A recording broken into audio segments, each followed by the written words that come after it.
क्या किया था कल हमने? हाँ ओके, मतलब हमने फटाफट से एक क्विक रिकैप, कल हमने किया था कि सर्कुलर मोशन क्या होता है, ऑब्जर्वर पे डिपेंड करता है विथ रिस्पेक्ट टू ऑब्जर्वर। अगर कोई पार्टिकल सर्कुलर पाथ में मूव करता है तो सर्कुलर मोशन करता है। Displacement theta axial vector quantity है, ओमेगा होता है delta theta by delta t, या फिर इंस्टेंटेनियस लिखना है तो d theta by d T.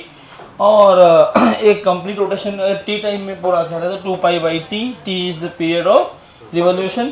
2 pi f if n RPS बराबर ना, एन आरपीएस हो तो 2 पाई एफ लिखते हैं, और एन आरपीएम हो तो 2 पाई एन बाई 60। और v is equal to are omega होता है सर्कल के लिए, या v is equal to vector form में omega vector cross R vector. R cross omega नहीं होता है, क्यों नहीं होता? हमने वो हाथ चला के चेक किया था। आज क्यों नहीं हाथ चलाने के नाम पे। चलो आगे खेलते हैं, एक नया कॉन्सेप्ट।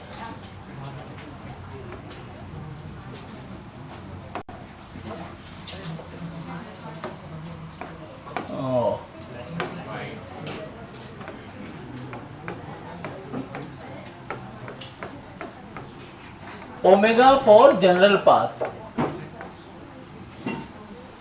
जो आपने ओमेगा अभी सीखा v is equal to are omega, उसमें हमने कहा था कि एक रिजिड बॉडी है, एक पार्टिकल है, तो जैसे एक सर्कल है, मान लो ये सर्कुलर पाथ है, अगर ये ओमेगा से घूम रहा है तो जितने भी पार्टिकल्स रखो, तुम कहीं पर भी पार्टिकल्स रखोगे, ये सारे पार्टिकल क्या ओमेगा से ही घूमेंगे, लेकिन सबकी लीनियर वेलोसिटी अलग अलग होगी, एंगुलर वेलोसिटी सबकी सेम होनी चाहिए। हमने ये जो किया, ध्यान से देखो कि v vector is equal to omega vector cross r vector. हमें क्रॉस प्रोडक्ट से ये पता है कि दिस v जो आएगा v is perpendicular to omega, और यही जो v है वो परपेंडिकुलर किस पे होगा? r पर भी। ये हमने किया है ना। तो अगर मैं चाहूं तो इसी इक्वेशन को ऐसा लिख सकता हूं क्या? अगर मैग्नीट्यूड फॉर्म में लिखना है तो v का perpendicular component is equal to omega r, magnitude of v, लेकिन कौन सा मैग्नीट्यूड? जो परपेंडिकुलर, क्योंकि डायरेक्शन वाइज रहेगा तो परपेंडिकुलर होगा ना, ये v साइन थीटा होता है। तो ओमेगा r, या ओमेगा को मैं क्या लिख सकता हूं? v perpendicular by r। तो किसी भी जनरल पाथ के लिए अगर अपने को डिफाइन करना है तो हम ये डिफाइन करते हैं। आप ये पूछ सकते हो कि सर्कुलर मोशन में आपने v is equal to are omega तब क्यों लिखा, यहाँ आपने ये क्यों नहीं लिखा? जरा ध्यान से देखो, अगर मैं एक सर्कुलर पाथ बनाऊं तो ये r है, ये ऐसे ओमेगा से घूम रहा है, इस पॉइंट पे वेलोसिटी ऐसी रही।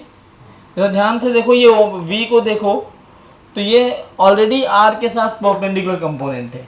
तो सर्कुलर मोशन में जो v होता है, इसका v परपेंडिकुलर ऑलरेडी v होता है, इसका परपेंडिकुलर ही है। और जरा देखो v ऐसे है और ओमेगा ऐसे बाहर की तरफ है, अभी इनके बीच में कितना एंगल बन रहा है?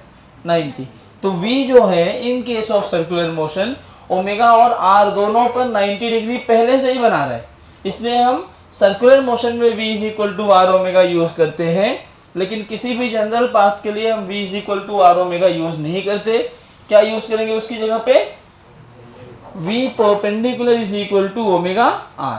तो जो जनरल पाथ के लिए इक्वेशन में लिखूंगा वो कैसा होगा? ध्यान से देखो, ओमेगा डिफाइन करने के लिए मैं लिखूंगा v परपेंडिकुलर बाई r। क्या लिखने वाला हूं मैं? हाँ, अब यहां पे r क्या चीज है? r is the distance of line joining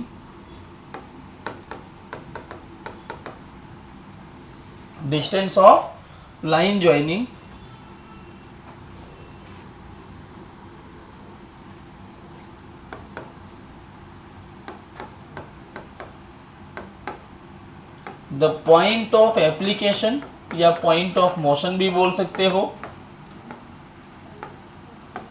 and point of rotation. ये जो v परपेंडिकुलर है ये क्या चीज है? This is perpendicular component of velocity on r। Omega आप जानते हो, ये एक छोटा सा पॉइंट है, अभी आप लिखो मत क्योंकि मैं थोड़ा थोड़ा सा इसमें चेंज करूंगा एज पर द रिक्वायरमेंट। जब हम फार्मूला पढ़ेंगे फार्मूले के साथ इसमें चेंजेस आते रहेंगे। जैसे मान लो एक प्लेन है, वो ऐसे चलना चालू किया, ऐसे चल रहा है 10 मीटर पर सेकेंड से, और कोई ऑब्जर्वर यहाँ से देख रहा है, ये ऑब्जर्वर है, प्लेन ऐसे इसके ऊपर था ऐसे, फिर ये प्लेन ऐसे आगे जा रहा है, अब ये देखता हुआ चला जा रहा है, और मान लो ये ऑब्जर्वर नीचे कितना है 40 मीटर, यहाँ ये रुका हुआ है। अब ये ऑब्जर्वर रुका हुआ है और प्लेन ऐसे चल रहा है, चलते चलते किसी टाइम पर वो यहाँ पहुँच गया, लेट से ये 30 मीटर है, 30 मीटर कम होना चाहिए, मान लो यहाँ पे है, और ये वाली वेलोसिटी है इसकी 10 मीटर पर सेकेंड से, ये जो प्लेन है p वो आगे जा रहा है। मैं पूछूं find omega of plane,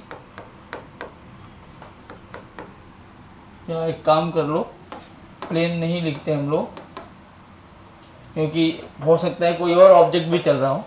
omega of p with respect to o। क्या पूछा मैंने? What is the angular velocity of p as seen by o? क्यों आएगा एंगुलर वेलोसिटी बताओ? क्योंकि मैं ऐसे देख रहा हूँ, आगे पहुंचा होगा तो मुझे अपनी मुंडी थीटा एंगल पे घुमानी पड़ी होगी ना। तो जिस थीटा एंगल पे अगर आप मुंडी रोटेट कर रहे हो तो rate of change in theta, rate of change in rotating your head, क्या वो ओमेगा देगा तुम्हें? तो निकालने का क्या तरीका है? ये तो हुआ लॉजिकल बात कि हाँ ओमेगा आएगा। कैसे निकालेंगे? बहुत ही सिंपल तरीका है इसको कैलकुलेट करने का। सबसे पहले मुझे r चाहिए। r क्या होगा? कहाँ से देख रहे हैं हम लोग? o से। और किस पॉइंट की बात हो रही है? p की। तो o से p को ज्वाइन कर दो, ये लाइन बन जाएगी r, और पाइथागोरस लगा के इस r की वैल्यू निकाल सकते हो। कितना आ गया? 50। तो r आपको मिल गया 50 मीटर, मिला ना। दूसरा, इस पॉइंट पर अब मुझे v लिखना है, लेकिन कौन सा v चाहिए? Perpendicular component. और किस पर परपेंडिकुलर? r पर। जरा ध्यान से देखो बच्चों, तो ये जो v है इसके दो कंपोनेंट बनेंगे, एक ये और एक ये, दो कंपोनेंट बनेंगे। कंपोनेंट लेना आता है सबको? कैसे करते हैं? मान लो ये वेक्टर है, इसको रिजॉल्व करना है तो हमें क्या क्या चीज़ें पता होनी चाहिए? सबसे पहले हमें पता होना चाहिए इसका इनिशियल पॉइंट कहाँ है, ओरिजिन ऑफ द वेक्टर। तो कहाँ से चालू हो रहा है? इस पॉइंट से। A vector must be resolved into perpendicular vector such that the original one lies in between those two. तो सबसे पहले इनिशियल पॉइंट ढूंढो, ओरिजिन से ही हम रिजॉल्व कर सकते हैं, और दो परपेंडिकुलर वेक्टर में, और वो दोनों कहाँ होने चाहिए? वो दोनों एक दूसरे पर परपेंडिकुलर होने चाहिए। अब परपेंडिकुलर तो एक ये भी लाइन हो गई, एक ये भी, तो क्या ये दोनों कंपोनेंट हो गए क्या? नहीं, वो दो परपेंडिकुलर कंपोनेंट लेने हैं जिसके बीच में ये गिवन वेक्टर आ जाए। तो दो, देखो 90 ये भी बना रहा है, लेकिन ये नहीं ले सकते, हमें ये वाला 90 चाहिए, तभी तो ये बीच में आएगा। तीन कंडीशन होती है रिजोल्यूशन ऑफ वेक्टर के लिए, वो तीनों समझो।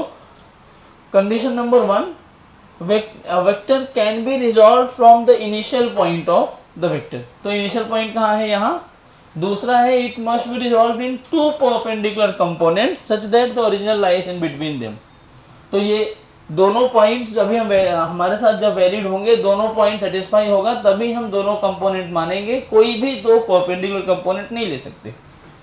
तो ये हट गया ऊपर के दो कंपोनेंट। अब क्या कहता है कि जिस कंपोनेंट के साथ थीटा जुड़ा होगा वो कॉस का कंपोनेंट हो जाएगा, और बचा वाला कंपोनेंट यही होता है। अब ये चीज़ मैं यहाँ अप्लाई करना चाहता हूँ।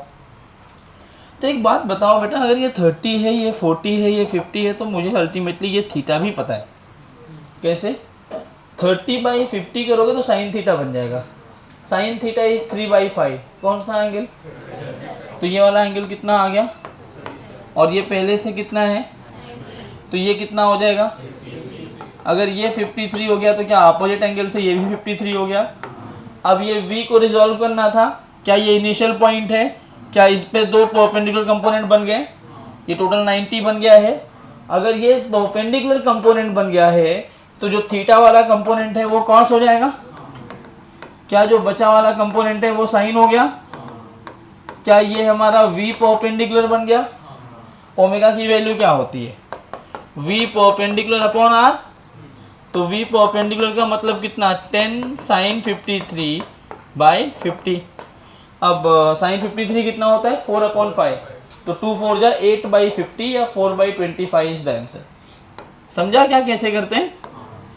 अब आपके मन में सवाल आना चाहिए, आप लोग नहीं पूछ रहे हो तो मैं ही आपसे सवाल पूछे जा रहा हूँ सारे। आपके मन में सवाल ये आना चाहिए, आपने परपेंडिकुलर कंपोनेंट लिया जबकि उसकी एक्चुअल वेलोसिटी कितनी है? 10। तो 10 के दो पार्ट हुए ना, एक पैरेलल हुआ और एक परपेंडिकुलर। तो परपेंडिकुलर ये क्यों लिया? पैरेलल क्या कर रहा है? अब इमेजिन करो अपने आप को O पर। अब तुम 10 भूल जाओ, O पर बैठ के देख रहे हो, पॉइंट P के पास दो वेलोसिटी दिख रही है। एक दिख रही है 10 cos 53 और दूसरा कौन दिख रहा है? 10 sin 53।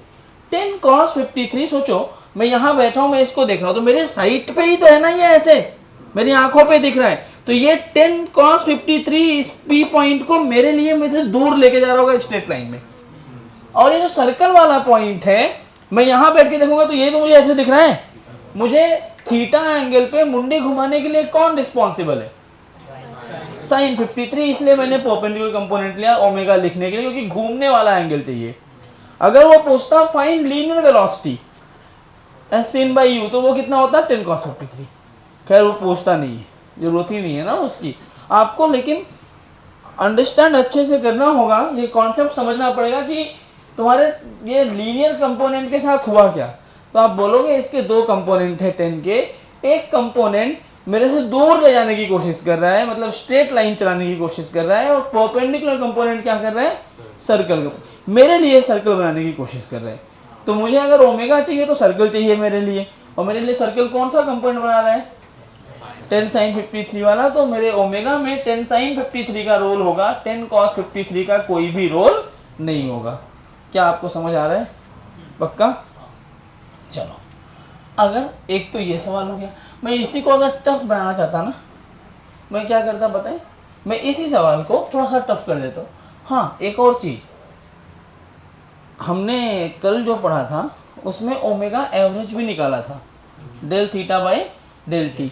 एक प्रॉब्लम है, इसमें एवरेज ओमेगा नहीं निकाल सकते आप, इसमें नहीं निकलेगा। इसमें हमेशा जब भी जनरल प्राप्त के लिए ओमेगा लिखोगे तो वो इंस्टेंटेनियस ही आएगा, क्योंकि इस पॉइंट का ओमेगा अलग होगा।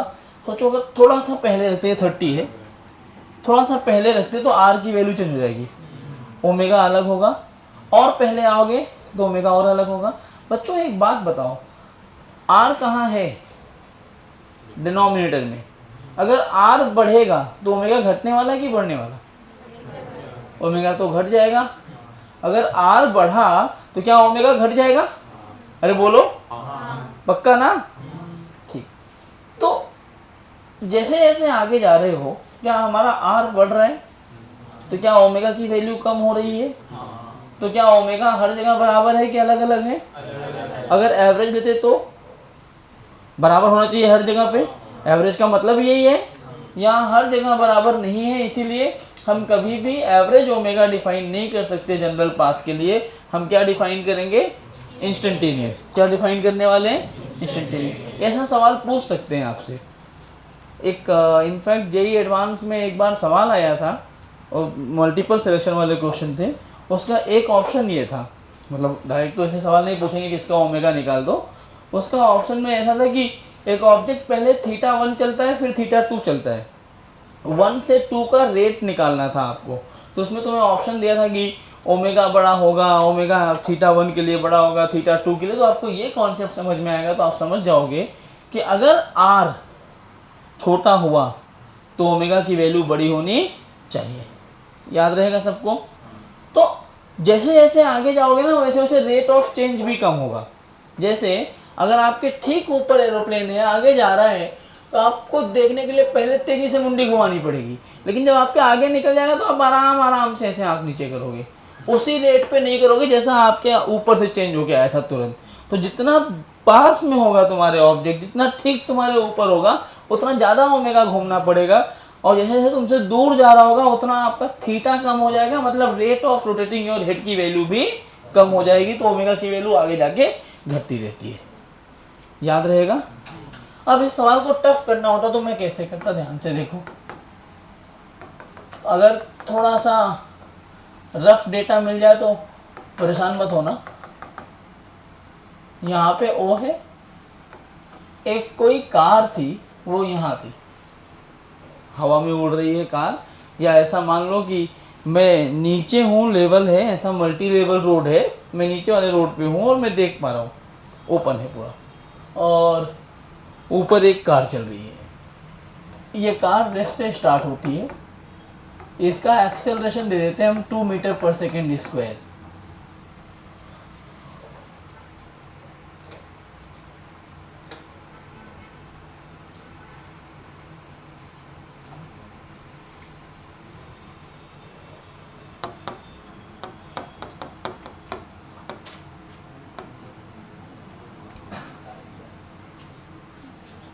ये 375 मीटर नीचे है, ठीक है। बहुत लंबा डेटा हो गया मुझे पता है, लेकिन अब क्या करें, डेटा ऐसा है तो। और मैं आपसे पूछूं, फाइंड ओमेगा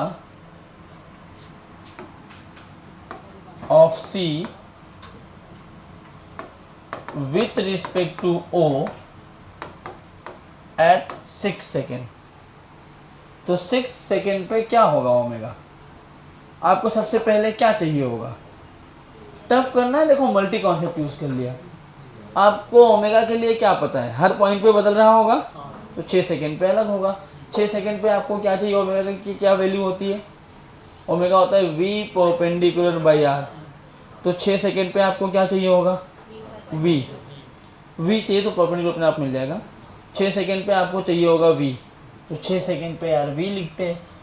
6 सेकेंड पे ऐसा सबसे पहले अपने को लिखना पड़ेगा वेलोसिटी एट 6 सेकेंड। क्या फार्मूला लगाऊं मैं, क्या u प्लस ए टी, तो v u की वैल्यू है 0, a कितना है 2, t की वैल्यू है 6। क्या ये आ गया 12 मीटर पर सेकेंड। दूसरा ये भी चाहिए होगा, देखो v निकालने के लिए ये डिस्टेंस भी चाहिए, तभी तो सॉरी r निकालने के लिए डिस्टेंस चाहिए, तभी तो हम आगे बढ़ पाएंगे। तो ये डिस्टेंस कहाँ से आएगा, अगर यहाँ से चला तो 6 सेकेंड में जितना आगे गया होगा वही तो ये डिस्टेंस होगा। तो हम s equal to u t plus half a t square लगा देते हैं, लगा सकते हैं ना, सबको समझ में आ रहा है। तो s की वैल्यू क्या, 0 into 6 half into 2 into 6 square, क्या ये 36 आ गया। अच्छा ये बहुत लंबा हो गया वैल्यू, एक काम कर लो, ये 375 मत लो,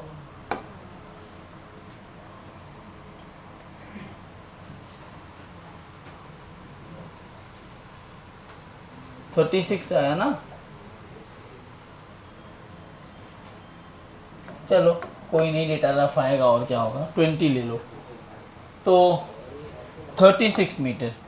अब इसका मतलब क्या हुआ बेटा बताओ, इस जो भी लिखा है इसका मतलब क्या हुआ, इसका मतलब हुआ कि 6 सेकेंड के बाद वो यहाँ कहीं पहुँच जाएगा। ये लाइट बंद करवानी पड़ेगी क्या, दिख नहीं रहा है, करवा दो जरा वहाँ से, मुझे भी नहीं दिख रहा है क्या लिख रहा हूँ मैं, बोल दो बंद कर देंगे। ये तो ये आ गया 36 मीटर, और इस पॉइंट पे इसकी वेलोसिटी कितनी आई है 12, ठीक है ना। अब ट्राई करो, ये इसको नोट कर लो और ये ट्राई करो। ट्राई करने के लिए आपके पास 2 बुक होनी चाहिए, कल भी बताया था, एक रफ नोट साथ में लेके आया करो, ताकि आप जब मैं ट्राई करने बोलूँ तो उसमें आप ट्राई कर लो, ठीक है। फेयर नोट्स में हर एक पॉइंट आपको लिखना चाहिए, क्योंकि रिवीजन के टाइम पे यही आपका टीचर भी है, यही आपका दोस्त भी है, और आपको जो टफ पॉइंट लिखे तुरंत लिख डालो, जो भी टफ दिखता हो। और आपको मेरे पेज के साथ अपने आप को चेंज करना पड़ेगा, मैं आपके पेज के साथ चेंज होने वाला नहीं हूँ, तो आप थोड़ा सा अच्छा पढ़ने की कोशिश करिएगा। मैं मोस्टली कॉन्सेप्ट एडवांस के ही देने की कोशिश करूँगा, मेंस के कॉन्सेप्ट उसके अंदर कवर अप हो जाएंगे। और अगर आपको फ़ायदा दिया जा रहा है तो रूबी बैच बना करके तो उसका फ़ायदा ले लो, नहीं तो मतलब पूछना भानु सर तुम्हें पढ़ा रहे हैं, मैं तुम्हें पढ़ा रहा हूँ। हम लोग जनरली बैचेस को नहीं पढ़ाते, हम 12th के बैचेस को ही पढ़ाने के लिए अपॉइंट किए जाते हैं कि 12th वालों को ही पढ़ाएंगे। अगर 11th में पढ़ाया जा रहा है, मेरे कोरल में हार्डली हफ्ते में 1 लेक्चर हुआ तो हुआ, लेकिन तुम्हारे 2 से 3 लेक्चर होंगे हर वीक। तो तुम्हें मैं पूरा एक ट्रैक, मेजर ट्रैक जो है वो एडवांस का, वो मैं ही लेके चलने वाला हूँ। चाहे circular centre of mass rotation, जो टफेस्ट टॉपिक्स हैं वो सारा मैं ले रहा हूँ अभी। तो आपको पढ़ना पड़ेगा ढंग से। एक ट्रैक गौरव सर लेंगे और एक मैं लूँगा। गौरव सर शायद हीट और थर्मो चालू करेंगे अभी। 36 का स्क्वायर कितना होता है? 1296। याद रख लो आप लोग 50 तक, फ़ायदा होगा। हाँ, मुझे ऑलमोस्ट 50 तक याद है, तुम्हें भी याद होने चाहिए, कैलकुलेशन आसान हो जाती है। 36 कर दूँ? और हाँ, थीटा लिखने में फ़ायदा हो जाएगा, कर लो। लो ये भी 36, जाओ। अब ठीक हो गया? हाँ ठीक है, थीटा आसान हो जाएगा ना, नहीं तो थीटा टफ हो जाता। जब भी मेरे लेक्चर में आओगे, अभी तक आपको क्या आता है क्या नहीं, उससे मुझे मतलब नहीं है। मुझे क्लास में आप दिखना चाहिए कि आप ट्राई करना चाहते हो, और आपको सब समझेगा, ये मेरी गारंटी। अगर आप ट्राई करोगे तो बस एक भी लेक्चर मिस मत करना। उसको क्यों देख रहे हो, मिस करता है क्या लेक्चर?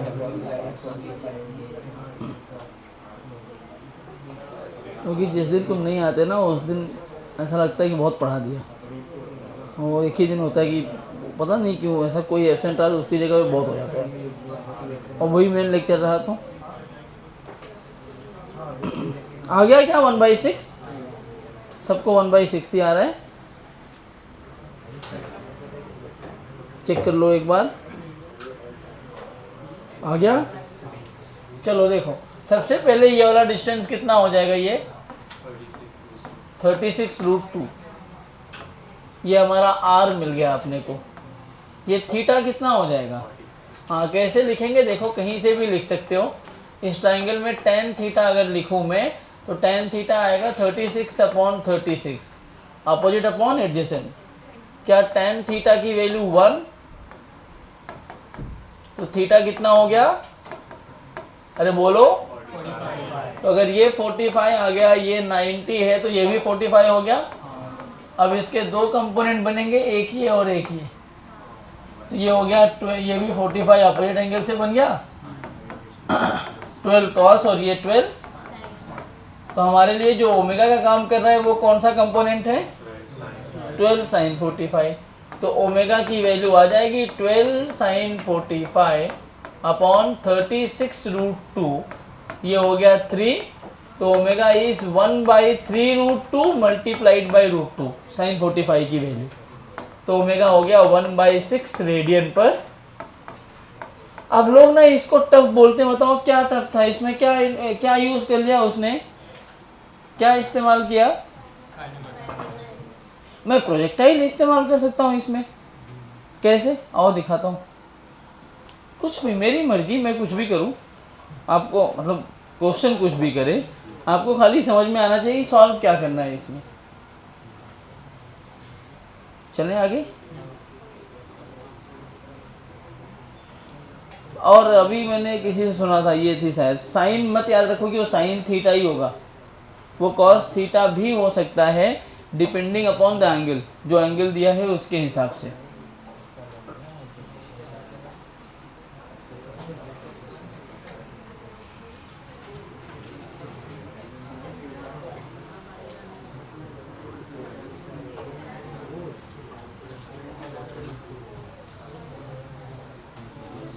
हो गया?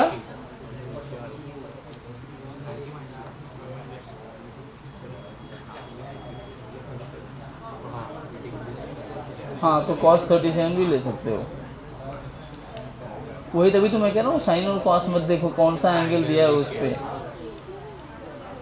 गलती यही होती है कि सर आपने बोला थे, मैंने कहीं लिखा नहीं है कॉस साइन, मैंने परपेंडिकुलर लिखा है। बहुत स्मार्ट हूँ इस मामले में, गलत नहीं करता। चलें आगे, नेक्स्ट क्वेश्चन दूं। अब देखो, जैसे एक क्वेश्चन मुझे ये मिल जाए, एक पार्टिकल है, उसको मैंने 100√2 मीटर पर सेकेंड से 45 डिग्री पर फेंक दिया है। देख सकते हैं? हाँ बोलो।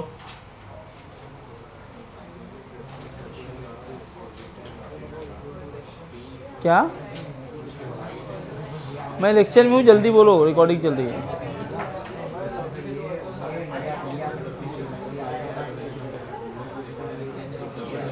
हाँ, ये 45 पे जा रहा है, या ये हमारा पॉइंट ऑफ प्रोजेक्शन है।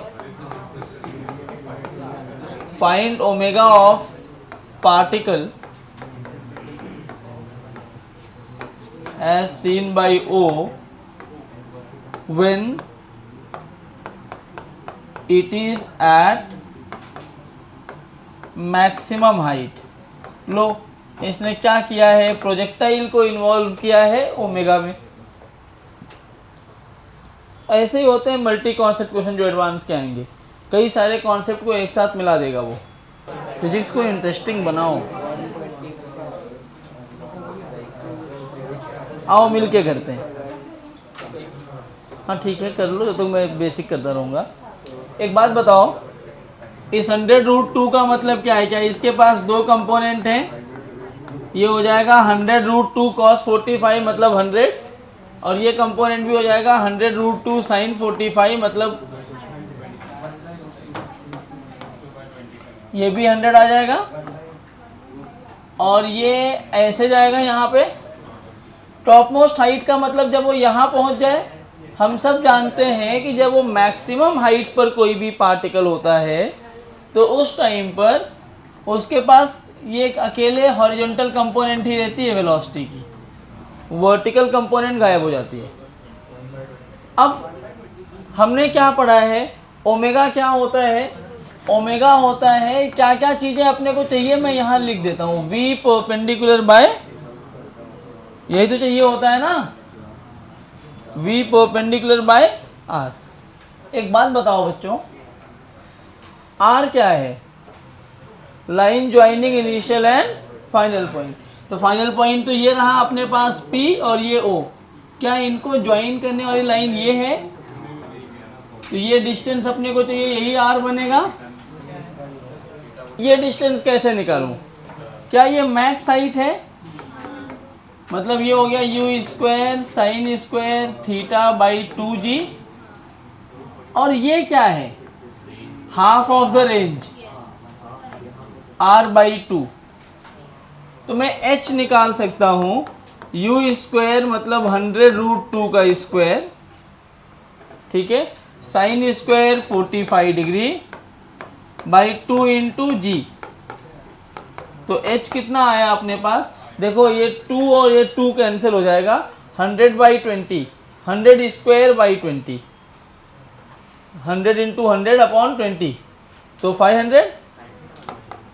सही आया क्या? कैलकुलेशन आप चेक कर लेना। अब r/2 चाहिए, r का क्या फार्मूला होता है? u² sin 2θ/g, लेकिन बाई 2 चाहिए तो 2 यहाँ पे ऐड कर दो।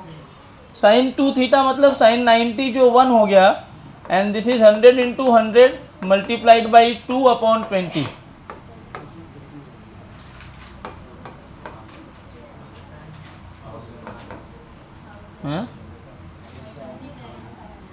u² मतलब 100 इंटू 100√2 का स्क्वायर 2/2 इंटू 10, तो ये 1000 आ गया क्या? चलो ये दोनों मिल गए। अब मैं r निकाल सकता हूँ। देखो यही है, सर्कुलर मोशन तो इतना छोटा सा ही पार्ट है, आपको r निकालना है। अभी r को मैं लिखूंगा √1000² प्लस 500²। तो ये हो जाएगा 10⁻⁶ और ये बन गया 5 × 10⁻², मतलब +25 × 10⁻⁴। इसको भी 6 बनाओ। कैसे करके मैं इसको 6 लिख सकता हूँ? 10⁻⁶ प्लस 0.25 लिखोगे अगर, तो 0.25 लिखने का मतलब है आपने 100 से डिवाइड कर दिया, तो 100 से मल्टीप्लाई भी करना पड़ेगा। तो ये हो जाएगा 0.25 मल्टीप्लाइड बाई 10⁻⁶। इसी को मैंने ऐसे लिख दिया। क्यों लिखा? क्योंकि अब मेरे पास 10⁻⁶ कॉमन आ जाएगा। तो ये बना √1.25 मल्टीप्लाइड बाई 10⁻⁶। 1.25 मतलब मैं इसको ऐसे लिख सकता हूँ अभी, √125/100। सॉरी, ये 3 आएगा ना बाहर। तो अब देखो, ये आया इंटू 10⁻3, ये बन गया अपना 5√5। 100 का रूट कितना? 10, तो 10⁻²। या फिर r आ गया 500√5 मीटर। समझ आया क्या? कोई दिक्कत? चलो, अभी मुझे पता है ओमेगा इतना ही है, सर्कुलर मोशन इतना ही है। ये मैं सर्कुलर सॉल्व कर रहा हूँ कि प्रोजेक्टाइल? क्यों? अब हाँ, सर्कुलर ने मुझे आइडिया दिया कि हमें वेलोसिटी चाहिए जो मिल गई 100, हमें r चाहिए और r निकालने के लिए h और r/2 चाहिए था, जो अभी हमने कैलकुलेट करके r कैलकुलेट किया, मिल गया r। फिर फार्मूले में क्या होता है? v perpendicular relative by r। तो यार v तो ऐसे है, एक कंपोनेंट ऐसे बनेगा और एक कंपोनेंट ऐसे बनेगा, ठीक है। ये वाला एंगल अगर मैं थीटा बोल दूं तो ये कितना हो जाएगा? 90 माइनस थीटा। तो ये भी कितना हो गया? तो क्या ये बन गया 100, और ये जो हमें परपेंडिकुलर कंपोनेंट चाहिए वो बन गया 100 साइन 90 माइनस थीटा, जो v परपेंडिकुलर हो गया अपने पास। तो ओमेगा में लिखूंगा, ओमेगा आएगा v परपेंडिकुलर बाई r, मतलब 100 sine 90 minus theta by r कितना आया? 500√5। तो ये 5 हो गया। Omega is cos theta by 5√5। यार अब एक और दिक्कत है, थीटा हमें थोड़ी पता है। अब गलती क्या होती है, हम थीटा को 45 रख देते हैं। नहीं रख सकते, 45 ये पूरा एंगल है, जबकि थीटा इतना ही है, दिख रहा है। तो ये थीटा कैसे निकालेंगे? तो यहाँ से मैं tan थीटा निकाल सकता हूँ। कैसे? tan थीटा वैसे आएगा, मैं यह कहाँ निकालूँ, जगह कहाँ है? इसको OP, इसको Q बोल देता हूँ मैं, तो यही निकाल देता हूँ। इन ट्राइंगल OQP क्या मैं tan थीटा लिख सकता हूँ? h 500 आया है और r की वैल्यू 1000 है, तो ये 1/2। तो tan थीटा अगर 1/2 है तो ये कितना? √5 बोलो। तो यहाँ से cos थीटा कितना आ जाएगा? 2/√5 ना, ठीक है। रखो यहाँ पर, तो ओमेगा की वैल्यू 2/5√5 इंटू √5, ओमेगा आएगा 2/25 रेडियन पर सेकेंड। ये सब प्रॉपर एडवांस मटेरियल के क्वेश्चंस हैं। कैसे निकालते हैं? हाँ हाँ हाँ, चलेगा। नहीं आएगा ना, 1000/500√5 करो,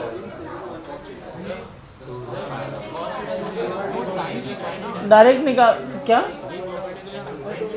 कहाँ साइन थे? साइन 90 माइनस थीटा ना भाई। तो साइन 90 माइनस थीटा क्या होता है? अरे साइन 90 माइनस थीटा क्या होता है?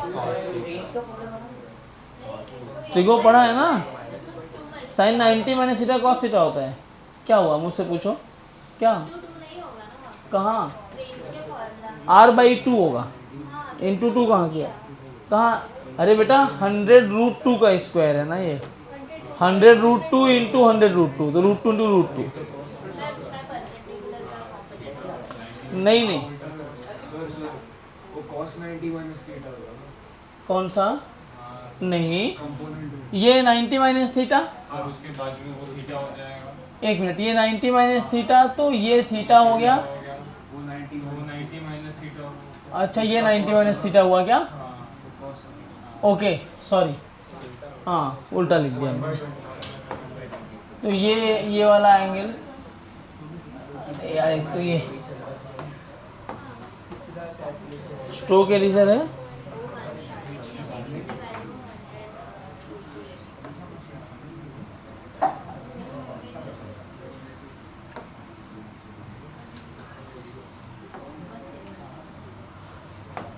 ये वाला एंगल थीटा बन जाएगा।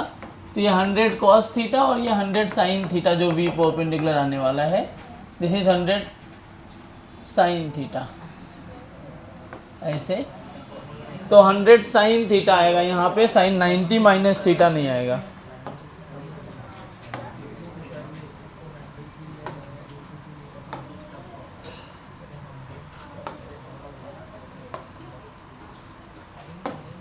तो 100 sin थीटा, और यहाँ से sin थीटा की वैल्यू 1/√5 है, तो यहाँ 1 हो जाएगा 1/25।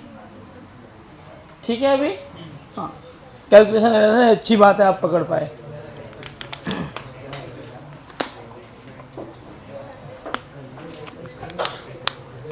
आप अगर ढंग से रिवाइज करके घर से आएंगे ना, तो आपका दिल खुश हो जाएगा। मैं क्वेश्चन कराऊंगा, सारे क्वेश्चन आपको ऐसे ही कराऊंगा जहां आप घिसो। अभी घिसोगे तो पेपर में नहीं घिसना पड़ेगा, वहाँ रोओगे नहीं। और ऐसे मल्टीपल कॉन्सेप्ट वाले क्वेश्चन आपको कराऊंगा, तो आपका प्रोजेक्टाइल भी अच्छा होता रहेगा, भूलोगे नहीं। जो रिवीजन के टाइम पे भूल जाते हो ना, यहाँ भूलने की बीमारी ख़त्म हो जाएगी।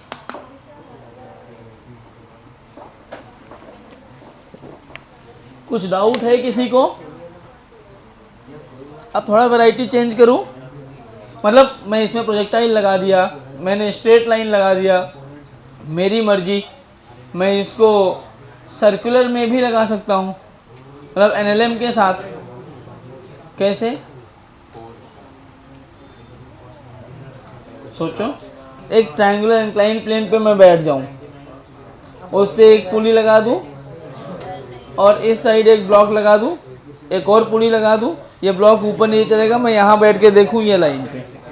लेकिन उसमें क्या होगा पता है? ज्योमेट्री का कैलकुलेशन बढ़ जाएगा, आर निकालना, बस यही दिक्कत है। तो कुछ भी कर सकता हूँ मैं। और वो एडवांस के लिए अगर पढ़ो तो भूल जाओगे कुछ, तुमको तुम्हारे साथ कुछ ऐसा कंपनसेट करेगा, चलो बच्चे हैं कम पूछो, ऐसे ही घिसाएगा। हाँ, मतलब मैं जितने लोगों से सुन रहा हूँ, ये पहले लेक्चर के तो बीच में ही हो गया था वो प्लेस चेंज करने वाला कांड हुआ था ना, तो उसी दिन समझ में आया कि क्यों ऐसा किया गया। तो आप बहुत मस्ती करते हैं। फिर भानु से रिव्यू लिया, उसने भी यही बोला, शिवम ने भी यही बोला कि तुम सब अच्छे बच्चे हो, हाँ, मस्ती के मामले में। तो मैंने कहा ठीक है, मैं फिर उस हिसाब से हैंडल करूँगा ना। देखो, तुम प्यार से रहोगे, तुम्हें मेरे से अच्छा कोई दोस्त ही नहीं मिलेगा, बता रहा हूँ। तुम जिस लेवल पे बात करना चाहते होगे उस लेवल पे बात करूँगा, लेकिन क्वेश्चन करने के बाद। और अगर तुम मस्ती करोगे तो मेरे से स्ट्रिक्ट भी कोई नहीं होगा। और तुम्हें चाहिए होगा तो 2022 में यहाँ रह चुके हैं बच्चे, तुम पूछ लेना, शिवम सर से पूछ लो या किरण मैम से पूछो, बता देंगी तुम्हें। एक बच्चा था, उसने क्लास में ऐसे 4 बार समझाया, गाली दे रहा था, और ऐसा आपस में ही। और मेरे कान तो बहुत तेज़ है, मैं सुन लेता हूँ। मैंने नहीं दिया, मैंने 5 लोगों को ऐसे बुलाया था, और जो घर पे फ़ोन करते हैं ना ये, उनको बैठाया वहाँ पे। मैं कहा सबके घर का नंबर निकालो, मैं सबका नंबर डायल कर रहा हूँ।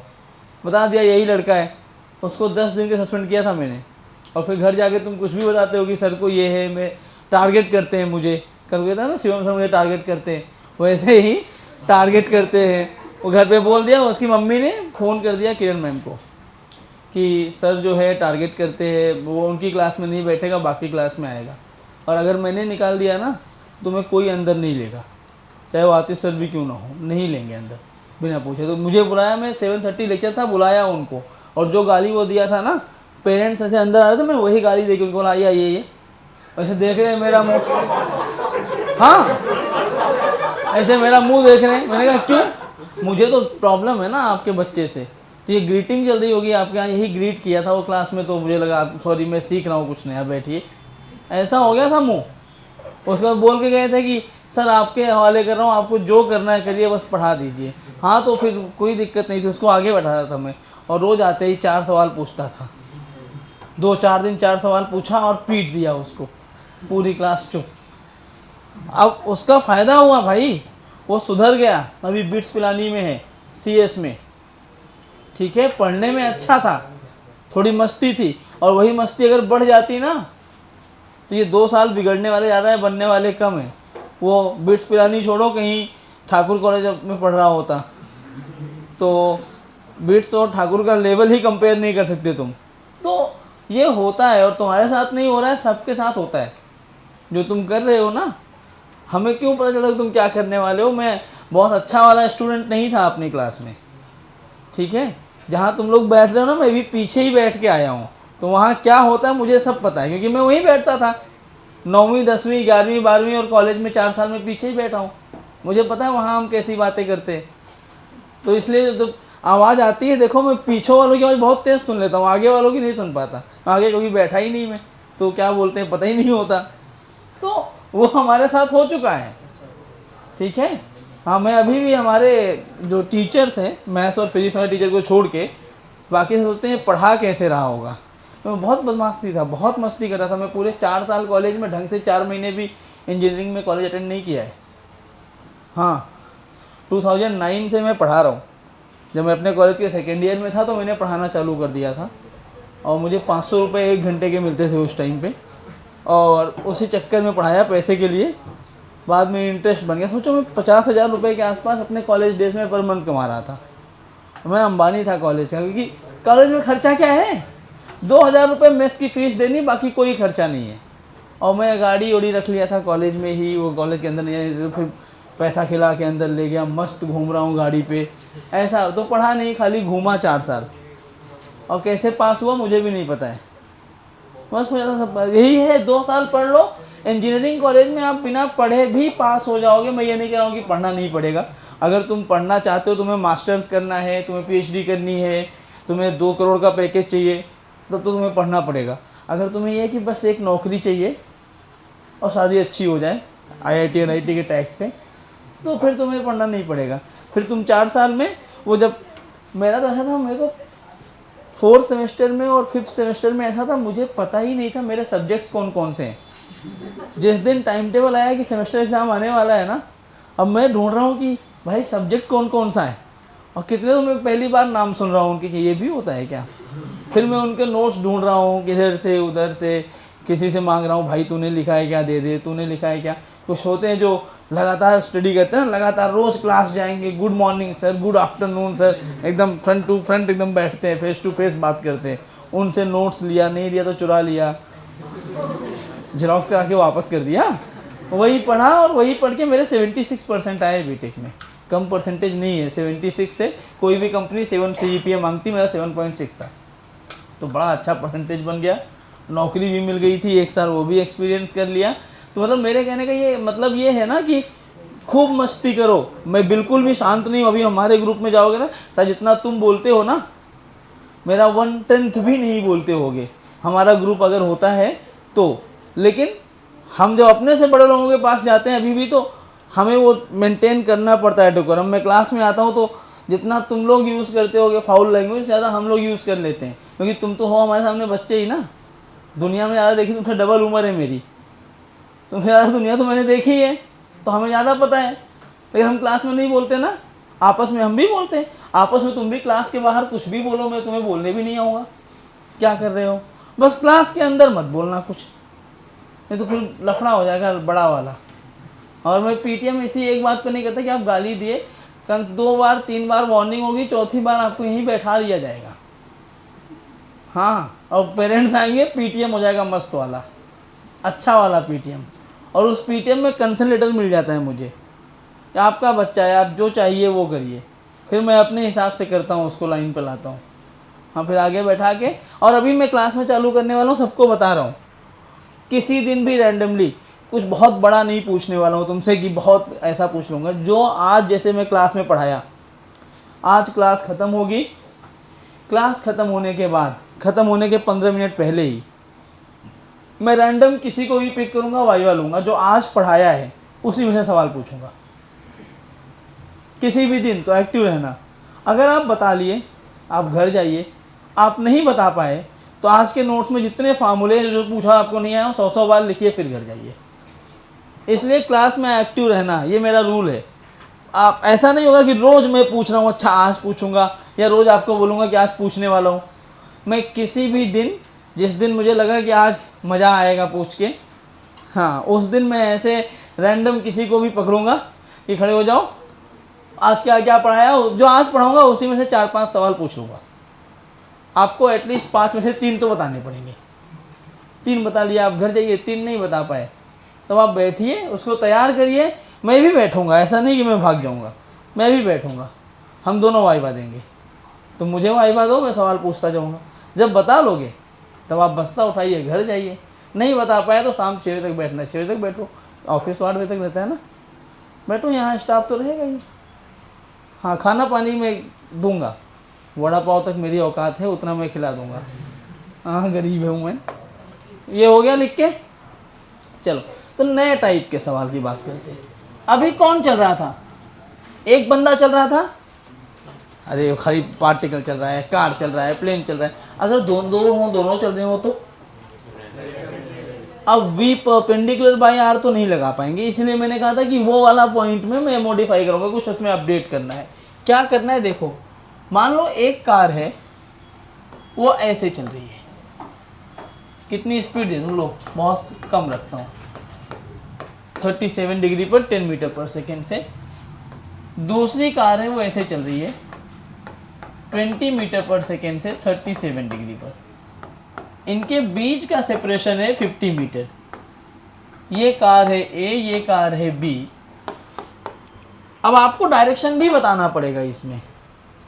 पहले वाले में भी आप डायरेक्शन बता सकते थे, जैसे इसमें क्या डायरेक्शन होगी, ये वाले क्वेश्चन में ओमेगा किधर होगा, क्लॉकवाइज के एंटी क्लॉकवाइज? ओमेगा क्या होता है, हाँ क्लॉकवाइज, क्योंकि ये इधर जा रहा है, इधर वेलोसिटी है ना, तो ये ऐसे घूमने की कोशिश कर रहा होगा तुम्हारी आंखों के लिए, ऐसे मतलब क्लॉकवाइज। समझ में आया क्या? इसके पहले वाले में देखो, इसमें क्लॉकवाइज, इसमें कहाँ गया, इसमें, अभी सब में क्लॉकवाइज ही है, हो सकता है एंटी क्लॉकवाइज भी किसी में आ जाए। हाँ तो इसमें मुझे बताना है omega of A with respect to, और दूसरा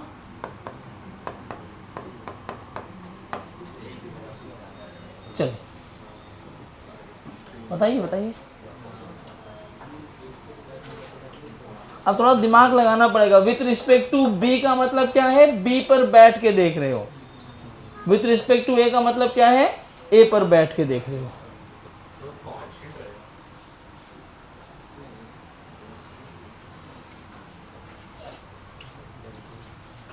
R तो बदलेगा ना हर एक पॉइंट पे, इसी इंस्टेंट पे जो दिया हुआ है।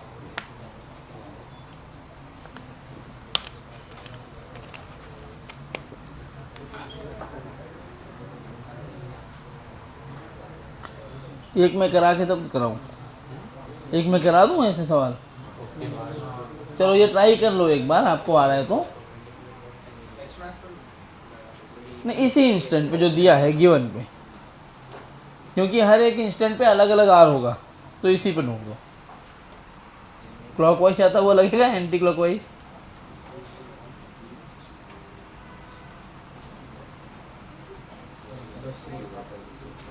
में माइनस प्लस, ठीक है आपका सही आया था, एक में माइनस एक में प्लस आएगा। डायरेक्शन बताओ, क्लॉकवाइज गया कि एंटी क्लॉकवाइज? हाँ दिमाग लगाओ, आप सही सोच रहे हो।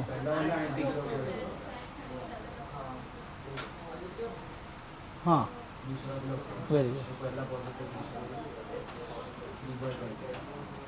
हो सकता है, मुझे वो आइडिया नहीं है।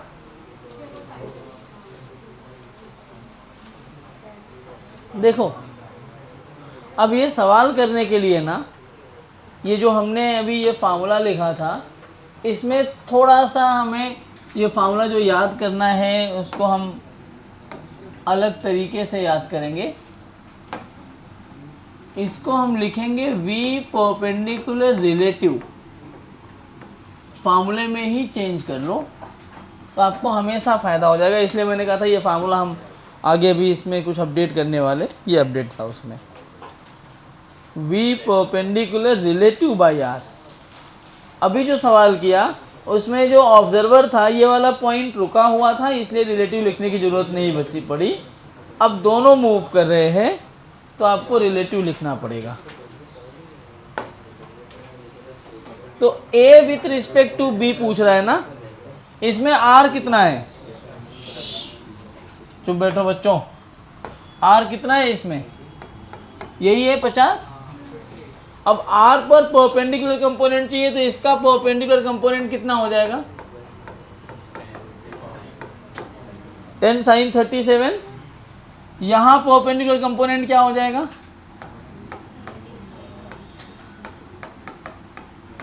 मतलब 12 और ये 6। अब दोनों परपेंडिकुलर कंपोनेंट है ना। v perpendicular of a with respect to b लिखोगे तो क्या लिखोगे? v perpendicular of a minus b। एक बात बताओ, a का कितना है? 6 और b कितना है? 12। क्या ये -6 मीटर पर सेकेंड आया? -6 का मतलब ये जीत गया ना। बेसिकली होता क्या है, जब मैं इस विथ रिस्पेक्ट टू b का थोड़ा और अंदर तक जाके आप इसका मतलब समझो। अगर मैं b पर बैठ गया तो b मेरे लिए रुक गया। b रुकेगा कब? b के पास ऊपर कितनी वेलोसिटी है? 12। तो क्या b को रोकने का मतलब जब मैं यहाँ बैठा तो मेरे रेस्पेक्ट में नीचे 12 यहाँ लग गया होगा, तभी तो 0 हुआ। लेकिन अगर एक साइड 12 लगा तो दिक्कत हो गई ना। क्या इधर भी 12 लगाना पड़ेगा अपने को? तो जीता कौन? नीचे वाला। तो ये जो 6 आया, -6 का मतलब वो किस डायरेक्शन में आया? नीचे की तरफ। समझ में आ रहा है मैं क्या लिख रहा हूं? मतलब अब बेसिकली ये सवाल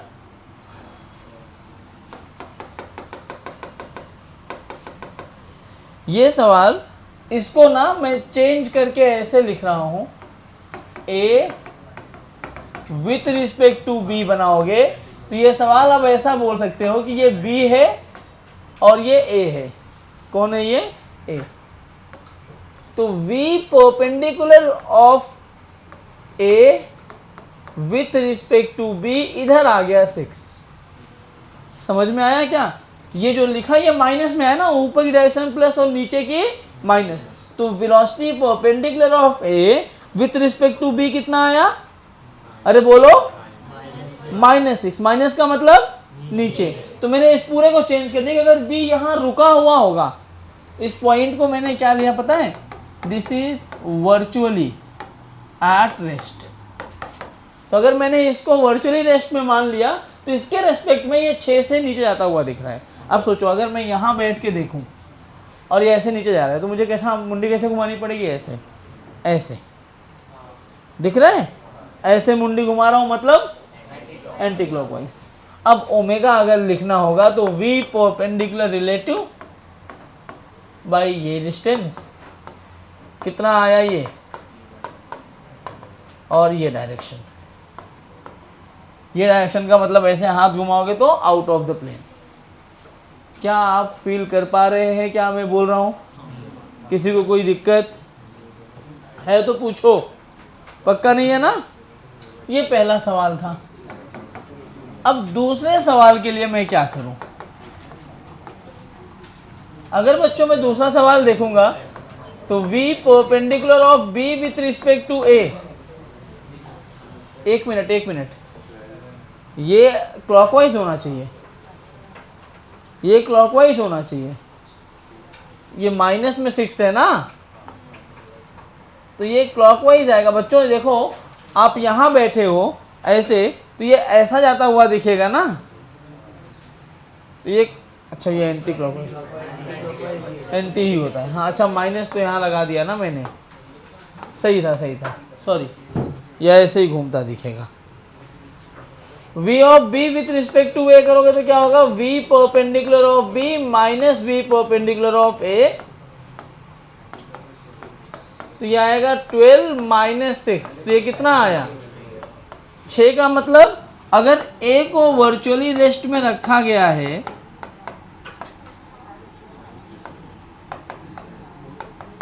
तो बी वाला जो पॉइंट है वो ऐसे 6 से ऊपर जाता हुआ दिखेगा, तो ये कैसा घूमेगा, ये भी एंटी क्लॉकवाइज, दोनों ही एंटी क्लॉकवाइज है, कोई भी क्लॉकवाइज नहीं है। क्या ऐसा पॉसिबल है? तो क्या गलती हुई है वो ढूंढो। तो ये ओमेगा हो जाएगा 6/50। हाँ,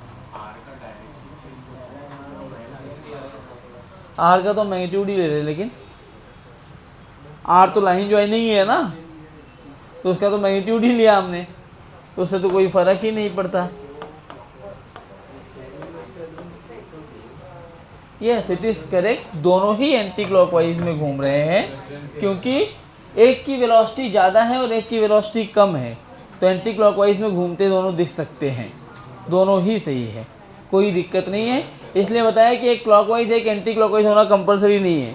अच्छा, व्हाट इफ अगर इसका वर्टिकल कंपोनेंट 6 आया, सुन लो, ये 6 आया है और ये भी 6 आ जाता, तब ओमेगा क्या होता, 0। मतलब एक दूसरे को देखने पे वो स्ट्रेट लाइन में जाते हुए ही दिखते, सर्कुलर पाथ पे वो कभी भी मूव नहीं कर पाते। हाँ, क्योंकि मैंने यहाँ पे ऑलरेडी माइनस लगा रखा है ना बेटा, ये -6 की डायरेक्शन नहीं लिया ना मैंने, ये जो -6 आया था इसका मतलब नीचे ना।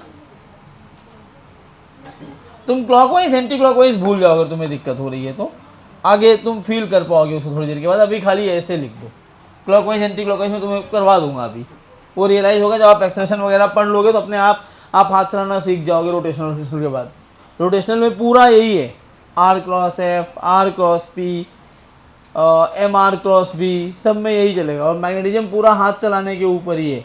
राइट हैंड आप कितना अच्छा यूज़ करते हो उसी पर ही आपका 2 चैप्टर पूरा डिपेंडेंट है।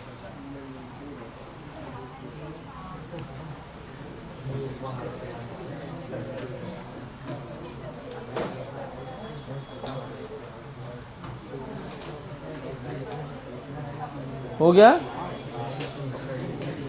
अब मैं इस पे और सवाल नहीं कर रहा हूँ, करा दूँ एक, चलो एक कर लो तुम लोग भी। सब लिख चुके हैं? कोई लिख रहा है?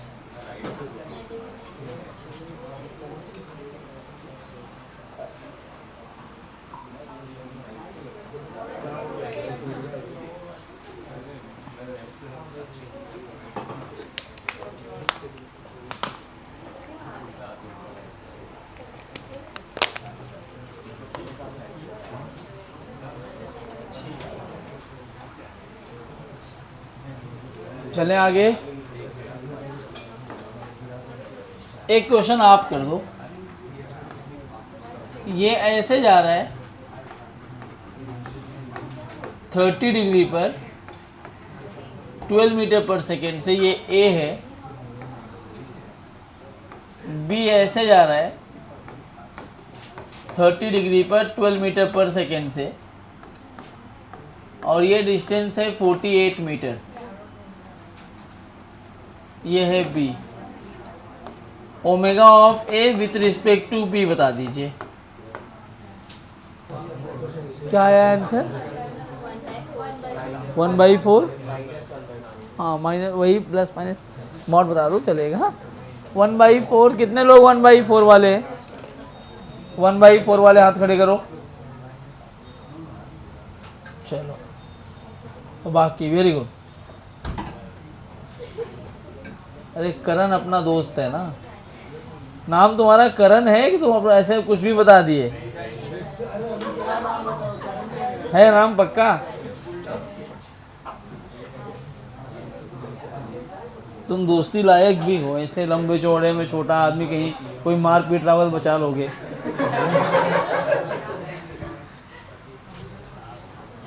फायदे में दोस्ती होनी चाहिए ना।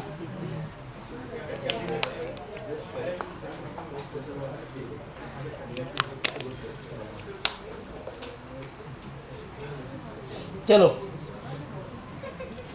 ये क्वेश्चन देखो, जिनको नहीं आया वो मेरे साथ एक बार लास्ट ट्राई करो। यहाँ ये कंपोनेंट ऐसे, क्योंकि आर ये रहा अपना, इस पर परपेंडिकुलर ये 12 sin 30 मतलब 6, और ये कितना हो जाएगा नीचे की तरफ 12 sin 30 मतलब ये भी 6। तो V perpendicular of A with respect to B, V perpendicular of A minus V perpendicular of B। Direction देखो, एक ऊपर की तरफ है A वाला प्लस में, नीचे वाला ये नीचे है माइनस में, तो -6। क्या ये बन जाएगा 12 मीटर पर सेकेंड। ठीक है, अब ये 12 बन गया अगर, तो ओमेगा क्या बनेगा, V परपेंडिकुलर रिलेटिव जो थी 12 हो गया अपना, और ये 48 1/4 रेडियन पर सेकेंड। ठीक है, माइनस कैसे आ रहा था दोस्त, गड़बड़ा गया। ओ हाँ ठीक है, इसीलिए बोल रहा हूँ प्लस माइनस के खेल में मत रहो। हो सकता है तुमने क्लॉकवाइज लिखा हो, मैंने एंटी क्लॉकवाइज लिखा हो, तो वो रोने वाली बात नहीं है, सब चलेगा। तो ये क्या समझ में आ गया तुम्हें, ये एंगुलर वेलोसिटी में ये सबसे इम्पॉर्टेंट पार्ट है, जेई का फेवरेट पार्ट है। जब भी आएगा V = R ओमेगा पे सवाल नहीं पूछते, वो इसी पर सवाल पूछने की कोशिश करते हैं कि आपको ये कॉन्सेप्ट पता है। आगे बढ़े, अब हम पढ़ेंगे एंगुलर एक्सेलरेशन। डिस्प्लेसमेंट पढ़ लिया, वेलोसिटी पढ़ लिया, अब क्या पढ़ेंगे, एंगुलर एक्सेलरेशन।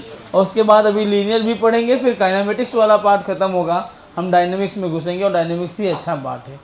काइनेमेटिक्स में तो कुछ है ही नहीं है, तो देखो वही तो कर रहे हैं जो हमने रिलेटिव में किया, प्रोजेक्टाइल में किया। डायनेमिक्स थोड़ा अलग रहेगा। आओ देखो,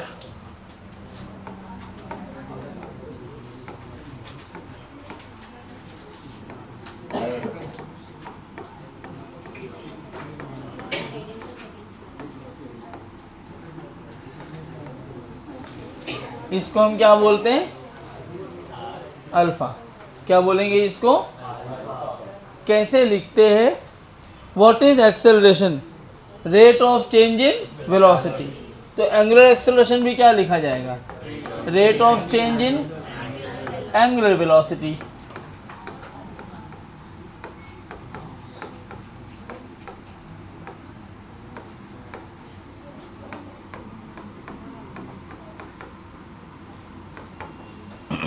ठीक है, इसका मतलब ये है कि अल्फ़ा की वैल्यू होगी omega final minus omega initial upon T2 minus T1, या मैं इसी को लिख सकता हूँ delta omega by delta T. This is the average angular acceleration. क्या है ये, एवरेज एंगुलर एक्सेलरेशन। अगर इसी में मैंने बोल दिया कि डेल्टा टी अप्रोचेस टू 0 है, तब क्या ये बन जाएगा limit delta t approaches to 0 del omega by del t, या यहाँ से मैं लिख सकता हूँ अल्फ़ा जो इंस्टेंटेनियस वैल्यू रखेगा डी ओमेगा बाई, बोल सकते हैं ना ये। अच्छा थोड़ा और, क्या यूनिट रखेगा बच्चों ये, हाँ ओमेगा की यूनिट क्या है, रेडियन पर सेकेंड अपॉन सेकेंड, तो ये रेडियन पर सेकेंड स्क्वायर। कैसी क्वांटिटी है ये, हाँ जो ओमेगा है, और ओमेगा कैसा, जैसा थीटा है। इस पे बहुत पीएचडी नहीं करवाता हूँ मैं, यही इतना इम्पोर्टेंट था, लिख दिया मैंने। एक्सेलरेशन से अब हम इक्वेशंस बनाएंगे, उसमें थोड़ा खेलेंगे। तो आओ इक्वेशंस ऑफ सर्कुलर मोशन की बात कर लेते हैं। अब थोड़ी देर पेन पेपर रख के इधर देख लो।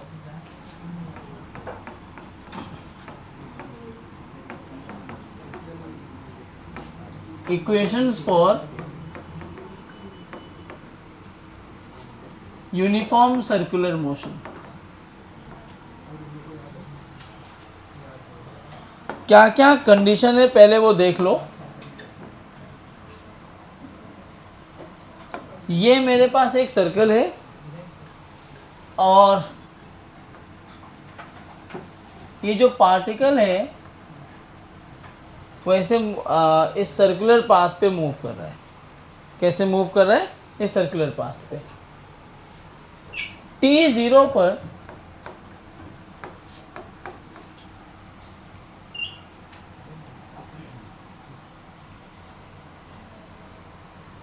ये मान लो ये वाला पॉइंट है, t0 पर ओमेगा की वैल्यू है ओमेगा नॉट, और ये ऐसे घूम रहा है अल्फा से। कैसे घूम रहा है? अल्फा से। और ये अल्फा जो है वो यूनिफॉर्म है। कंडीशन समझना, अल्फा कैसा है? यूनिफॉर्म। टाइम 0 पर उसके पास वेलोसिटी कितनी है? और अगर ऐसे घूम रहा है तो क्या ये इधर जाएगा घूमता हुआ? किसी भी टाइम t पर मैंने मान लिया वो यहाँ पहुँच गया, और इस टाइम पे अब चूंकि अल्फा लग रहा है तो वेलोसिटी चेंज तो होगी, और वो चेंज होगी कितनी होगी? ओमेगा।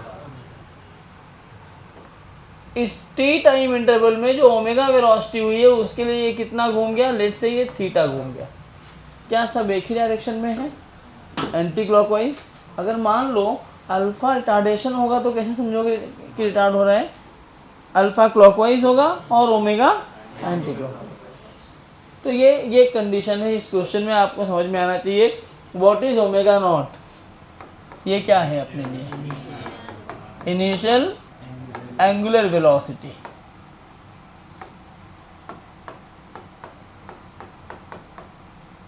और ये ओमेगा क्या है?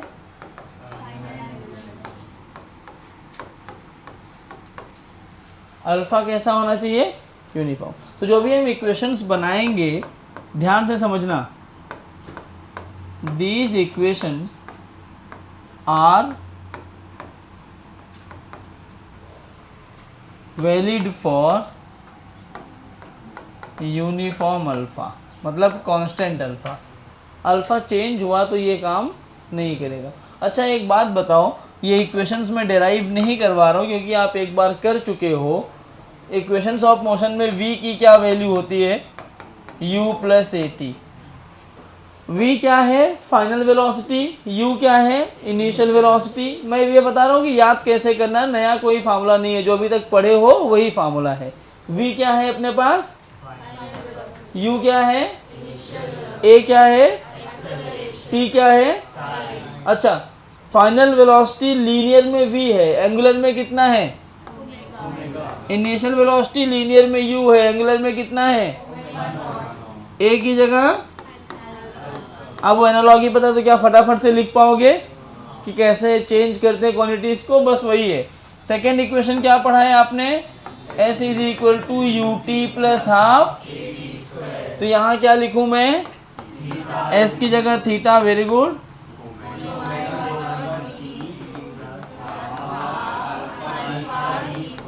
गुड। थर्ड क्या इक्वेशन है? यही है। बताओ क्या लिखूं?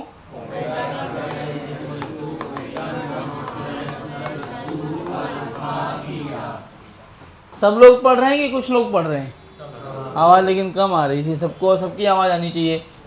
अब एक लोग नहीं चिल्लाएंगे, सबकी आवाज़ आनी चाहिए। एक फार्मूला ये भी होता है, जरा ध्यान से देखो, ये रिलेशन किसके बीच में है? v u a और t। ये किसके बीच में है? मैं यहाँ लिखता हूँ, ये है v u a t, और ये किसके बीच में है? ये। अच्छा, अगर मान लो किसी क्वेश्चन में मुझे v u और s दे दिया और t पूछ लिया, तो क्या इन तीनों में से कोई भी इक्वेशन काम कर रहा है क्या? तो v u s दिया है तो मैं v u s यूज करके पहले यहाँ a निकालूंगा। क्या करूँगा मैं? a निकालूंगा, और a मिल गया, उसके बाद v u a यूज करके मैं t निकाल सकता हूँ, या s u a यूज करके मैं t निकाल सकता हूँ। अल्टीमेटली अगर v u s और t को लेना है तो दो इक्वेशन चाहिए कि एक ही? दो चाहिए। तो मैं दो इक्वेशन ना करके एक फार्मूला ही बना देता हूँ। कैसे बनाया? हमने क्या किया अभी, चलो मैं, अगर तुम्हारी मर्जी होगी तो इसको लिख लेना, नहीं मर्जी होगी तो कोई बात नहीं। लीनियर का पार्ट है लेकिन दोनों में काम करता है। किसकी बात कर रहा हूँ मैं? Relation between v u s and, ये एक ट्रिक के जैसे है, ठीक है। अच्छा पहले हम क्या कर रहे हैं, ए निकाल रहे हैं और फिर टी। तो मैं अगर ये वाला फार्मूला, दो इक्वेशन यूज़ करना है ना मुझे तीनों में से, मैंने ये यूज़ कर लिया, इसको यूज़ करोगे तो यहाँ से ए को क्या मैं लिख सकता हूँ, v minus U by T. बार बार ये ना करना पड़े, एक ही बार करके हम ट्रिक बना लेते हैं। दूसरा इक्वेशन क्या है अपने पास, यू स्क्वायर प्लस, अच्छा क्या मैं इसको ऐसे लिख सकता हूँ बच्चों, क्या ये स्क्वायर डिफरेंस का फार्मूला है? क्या बनता है? और 2a की वैल्यू क्या है? क्या ये दोनों कैंसिल आउट हो गए? क्या यहाँ से आ गया v plus u is equal to 2s by t. अब v u दिया होगा, v u और s, क्या t ओरल सॉल्व कर लोगे तुम? पेन की भी जरूरत नहीं पड़ेगी और लंबा कैलकुलेशन भी नहीं है। तो ये हमारा फोर्थ इक्वेशन है u v s और t के बीच में रिलेशन। आप काइनेमेटिक्स में इस्तेमाल कर सकते हैं। इसके इक्विवेलेंट एक फार्मूला मैं यहाँ भी बना सकता हूँ, बोलो क्या?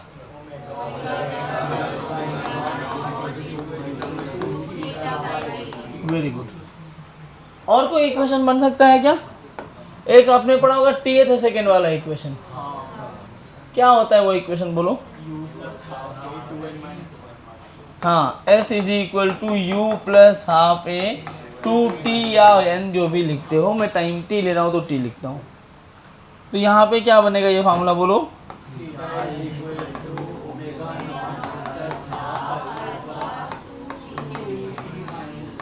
अब आपको समझ में आएगा जो एनालॉजी लिखाया था उसका कुछ फ़ायदा है कि नहीं है?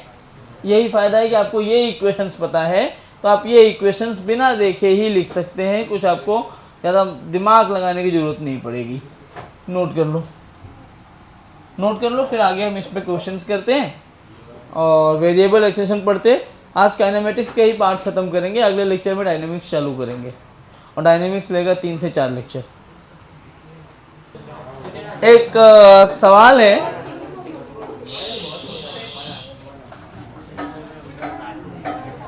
कौन है? करण यार क्यों कर रहे हो तुम? मेरे दोस्त हो क्या ऐसा काम करोगे? बुरा लगेगा मुझे, मेरा दोस्त ऐसा काम नहीं कर सकता।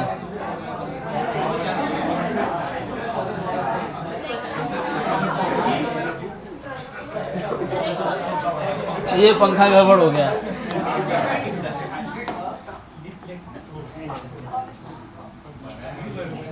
ऐसा एक फैन है, अरे ठीक है दोस्त, चल रहा है ऐसे, और थोड़ा मैंने पास पास बना दिया, नया डिजाइन है पंखे का। अब ये पहले ना ये ऐसे रोटेट कर रहा है 200 आरपीएम से, फुल स्पीड में चल रहा है 200 आरपीएम पे। फिर मैंने क्या किया,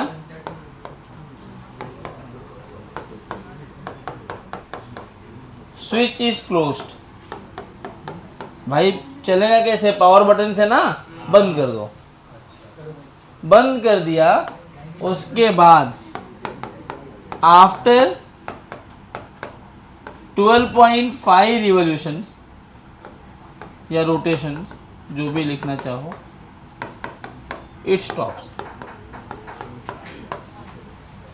12.5 चक्कर लगा के रुका है वो। फाइंड, पहला सवाल है अल्फा, दूसरा सवाल है टाइम। ट्राई करो।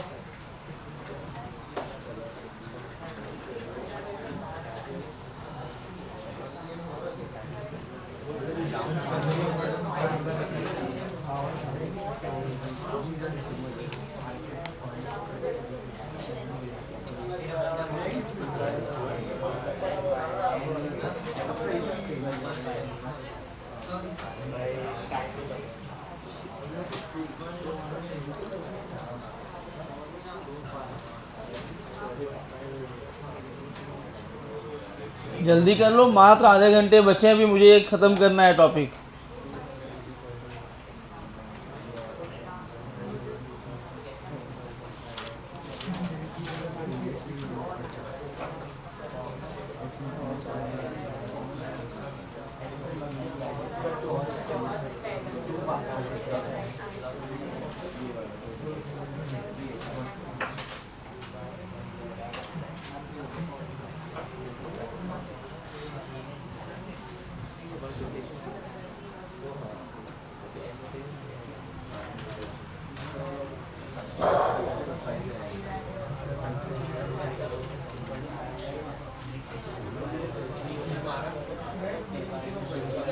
क्या हो गया, उसको हड़का क्यों रहे हो? पंखे पे मत हंसो भाई, वो हड़का रहा है, अभी मार देगा तो फिर क्या होगा सोचो। पता नहीं रह भी पाओगे कि नहीं इस ग्रह पे। देख के लिया करो, दिख नहीं रहा है कैसे 2-4 मर्डर करके घूम रहा है। एक आध और कर देगा, कोई फर्क नहीं पड़ेगा। क्या हो गया? सर उसमें तो सच में लग रहा है सर, जेल में फोटो खिंचवाते हैं। छोटा राजन यही था क्या? तब भी नहीं डर रहे हो तुम लोग, बताओ। प्रूव करो इन लोगों को एक बार। क्लास में नहीं, हाँ क्लास के बाहर रोड पे।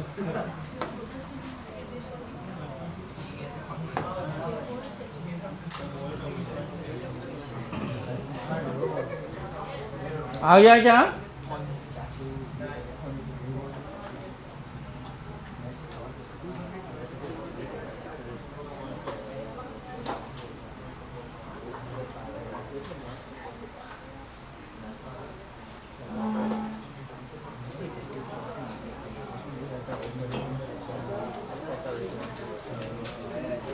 अच्छा, मैं आपको एक स्कीम देता हूँ। अगर आप चुप बैठेंगे और ढंग से पढ़ेंगे, 1:01 हो रहा है, 1:20 पे छोड़ दूंगा।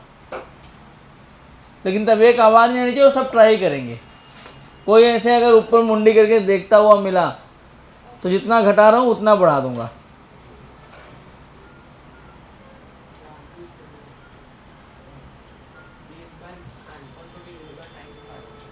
एट बाई 9 पाई, ओके, आ सकता है, ओके। बाकी को भी आने दो आंसर। टाइम 7.5 आ रहा है, -8 माइनस में तो आएगा अल्फा। तो इनको टाइम 7.5 आया है, मतलब हाँ, तो नहीं टाइम पाई में आ रहा था बोल रहे थे, पाई नहीं आ रहा है। देखो कहीं पाई कैंसिल आउट करना भूल गए होंगे। हाँ,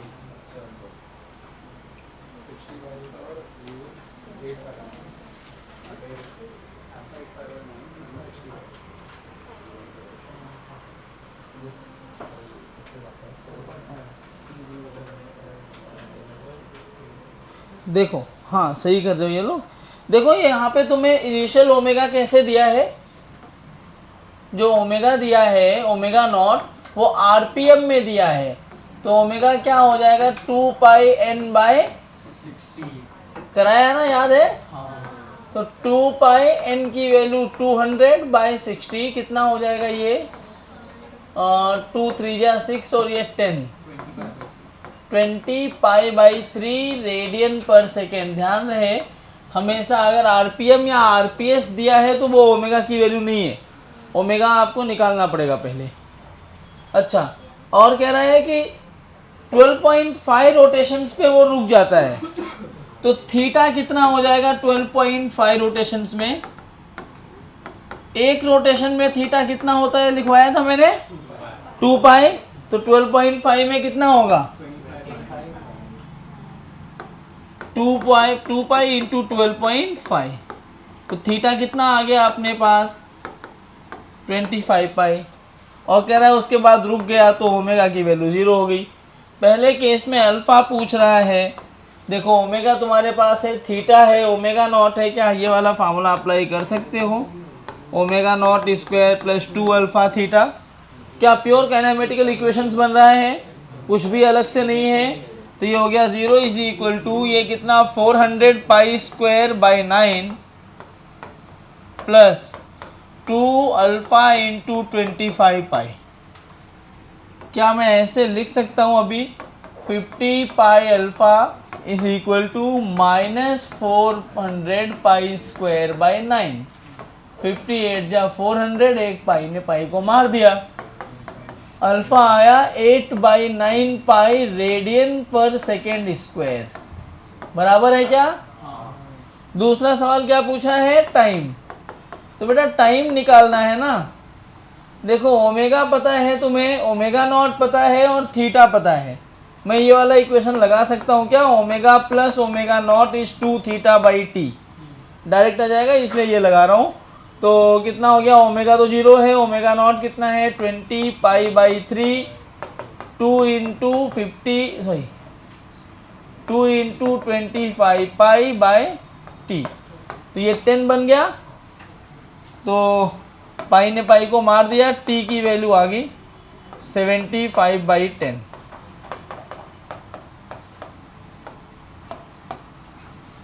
तो इस तरह के और बकवास करूँ कि समझ में आ गया?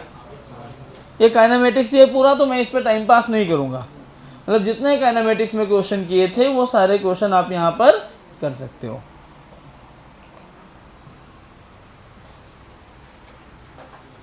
नोट करो फटाफट।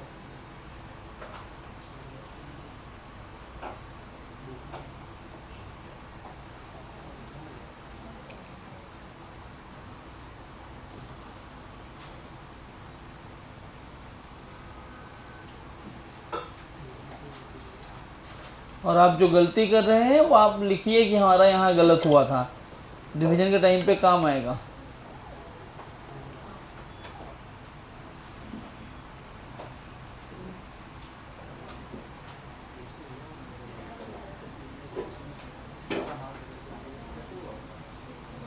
करण ठीक है, सब मार रहा है, तुम कैसे बर्दाश्त कर रहे हो?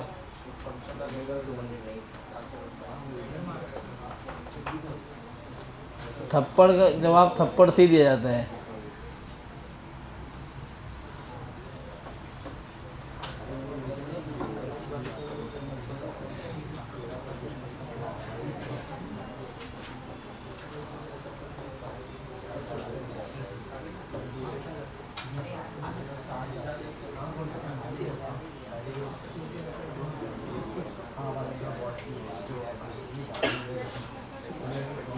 हो गया बच्चों?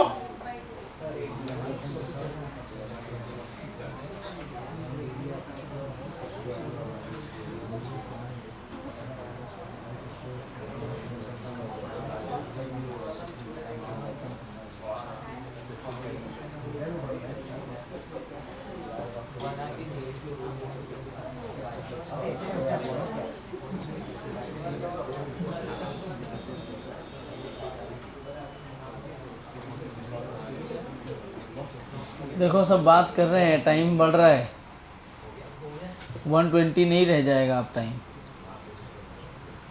30 तो हो ही गया। अब फिर बोलो 40 कर देते हैं। हाँ बोलो बोलो, हमें कोई दिक्कत नहीं, मैं टाइम बढ़ा दूंगा सही में। हो गया ये लिख के सबका? जल्दी लिखो जल्दी।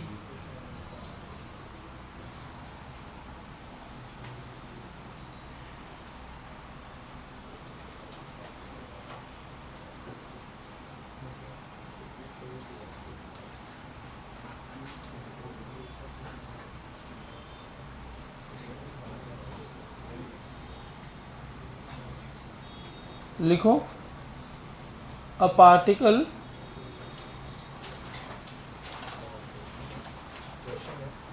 हाँ a particle rotates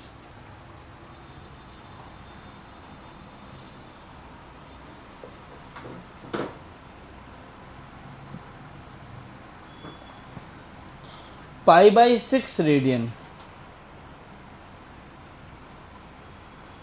in third second. A particle rotates π/6 radian in third second and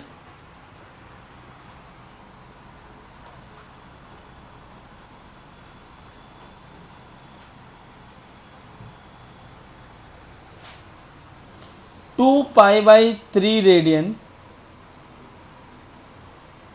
in 5th second, in 5th second.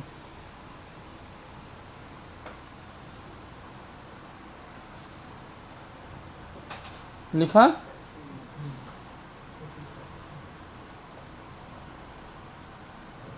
If it is moving with constant angular acceleration, if it is moving with uniform constant angular, क्या uniform क्या लिखा था मैंने? Constant angular acceleration. If it is moving with constant angular acceleration, then find the angular displacement in 5 seconds.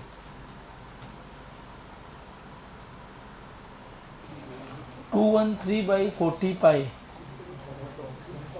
213/40 का मतलब 5-5.5 चक्कर के आसपास हो सकता है, बड़ी बात नहीं है। आपको कितना आया? हाँ तुम्हें कितना आया आदित्य? 25/12 मतलब 2 पॉइंट समथिंग 5 सेकेंड में। थर्ड में कितना चल रहा है? 5/6। फिफ्थ में कितना चल रहा है? 2π/3, 120 तो 5 में। हाँ हो सकता है, दोनों ही हो सकते हैं, मुझे कोई आंसर नहीं पता, मैं तो ऐसे कुछ भी बना दिया।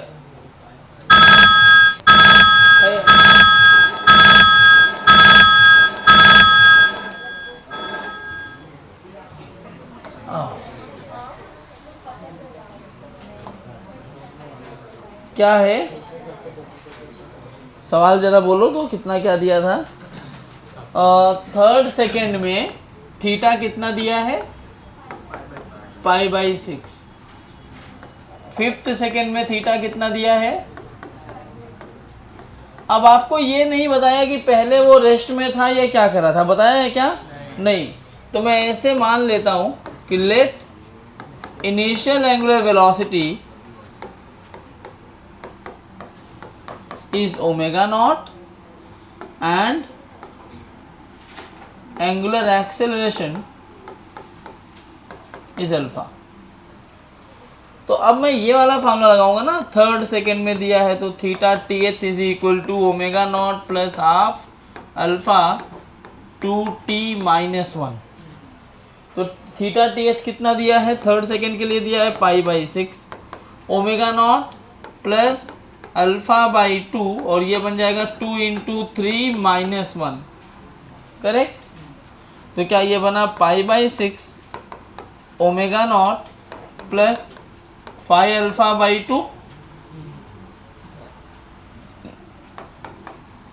और दूसरा कह रहे हैं कितना? थीटा फिफ्थ सेकेंड में कितना? 2π/3 है, ओमेगा नॉट प्लस α/2, तो ये आया 2π/3 ओमेगा नॉट प्लस 9α/2। हमें अभी ओमेगा नॉट और अल्फा निकालना पड़ेगा पहले। ये दोनों इक्वेशन इसी में दिए थे कि आप ओमेगा नॉट और अल्फा निकाल पाए। क्या करूं मैं? जरा देखो, सेकेंड और फर्स्ट को अगर मैं सब्ट्रैक्ट कर दूंगा तो ये ऐसा नहीं बनेगा 2π/3 omega naught plus 9α/2 minus of π/6 omega naught plus 5α/2, तो ये सब माइनस में हो जाएगा, तो ये कैंसिल हो गया। 2π/3 माइनस π/6, तो 3 और 6 का एलसीएम आएगा 6, 2 2 जा 4, 3π/6 मतलब π/2 कितना होगा? π/2 इज इक्वल टू, ये कितना हो गया? 9 - 4 5, 4α/2, 2α। सही है क्या? कैलकुलेशन चेक करते रहना। अल्फा की वैल्यू π/4, और जैसे ही अल्फा बेटा π/4 आया ना, अब मैं इक्वेशन 1 यूज कर सकता हूँ। जब मैं इक्वेशन 1 में इस अल्फा को रखूं तो ये क्या आएगा? π/6 ओमेगा नॉट प्लस 5/2 इंटू π/4, या ओमेगा नॉट आ जाएगा π/6 माइनस 5π/8। बिल्कुल ये जेई में सवाल आया है, लेकिन ओमेगा न रख के वहाँ पे वी रखा हुआ है, ठीक है।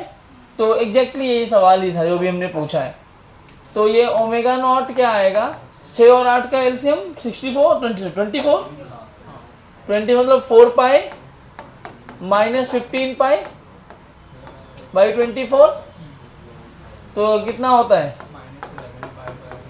-11 पाई बाई 24 रेडियन पर सेकेंड। कैलकुलेशन भाई तुम्हें चेक करना पड़ेगा।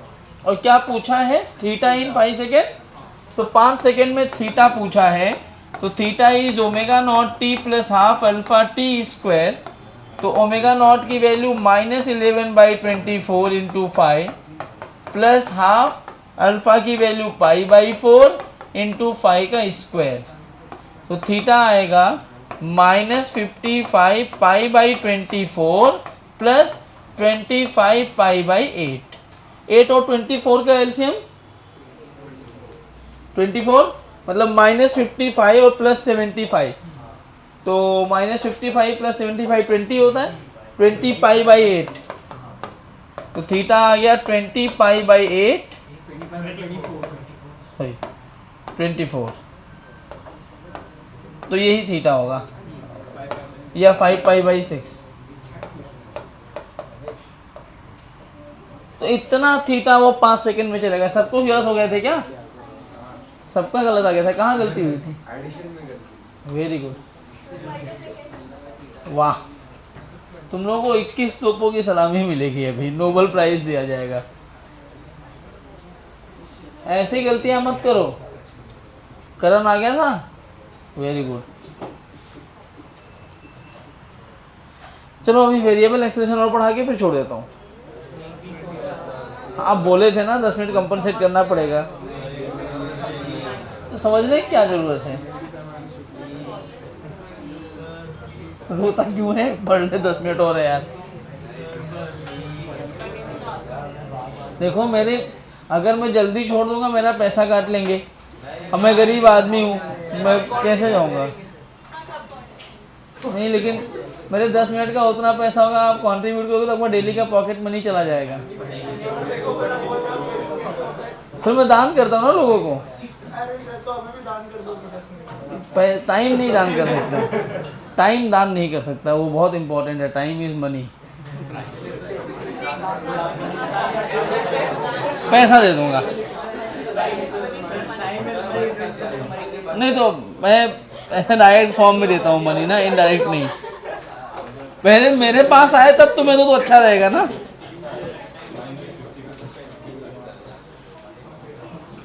अब तुम लोगों ने ऐसा कसम खा लिया कि 5 मिनट पढ़ाएगा और मैं लिखूंगा ही 5 मिनट। सब बैठ गए लिखने, देखो। चलो एक काम करते हैं, करण वाइवा ले लेते हैं। तुम्हारा क्या नाम है दोस्त? हितेश। चलो अच्छा, इस नाम वाले मतलब ऐसा नाम में कुछ डिफेक्ट है क्या कि सब बदमाश होंगे ही? मैं 7-8 लोगों को जानता हूँ और कोई ऐसा नहीं है जिसको मैं ये बोलूँ कि मस्ती नहीं करता। सब ना अपने में, अपने आप में टॉप लेवल वाले मस्ती खोर हैं। अच्छा, लेवल 1, लेवल 2, लेवल 3 जाओगे तो लेवल 100 तक पहुँचोगे तो हितेश मिलेंगे वहाँ पर एक। चलो ले लो एक वाइवा, तब पढ़ लो।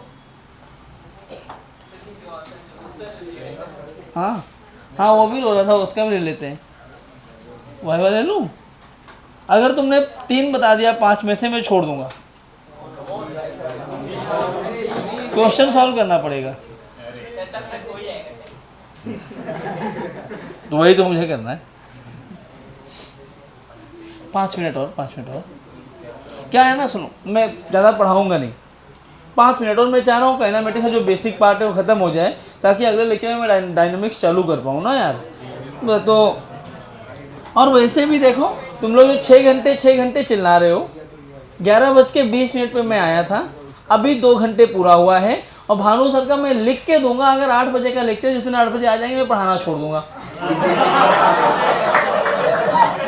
ठीक है, हम दोनों एक दूसरे को बहुत दिन से जानते हैं। मैं अपने आप को चेंज किया तब मैं अभी ऑन टाइम आ पा रहा हूँ, 10-15 मिनट लेट। नहीं तो हम दोनों ऐसे बदनाम हैं, मतलब हाँ। वो अलग कंपटीशन होता है कि कौन जल्दी पहुंच गया क्या आज। मतलब ऐसा कई बार तो ऐसा होता था कि जब मैं यहाँ था तुम्हारे सीनियर के सीनियर वाले बैच में, जो हेत मोदी वाला बैच था या उसके बाद वाला बैच, मेरा 7:30 का लेक्चर हुआ करता था, तो कितनी बार तो मैं 8:15 तक पहुँचता था। हाँ, लेकिन बच्चे यूज टू थे कि क्योंकि मैं अगर लेट आऊँगा तो लेट छोड़ूंगा, तो वो कंपनसेट हो रहा था लेक्चर, तो मैं बदनाम था। अब मैं सुधर गया हूँ, तो अभी तुम 4 ही घंटे प्रैक्टिकली पढ़े होगे। भानु सर 8:20 8:25 को क्लास में आए होंगे, उसके पहले नहीं आए होंगे। 8:15 अगर 8:16 को आ भी गए होंगे ना ऑफिस में, तो 4 मिनट आराम किए होंगे।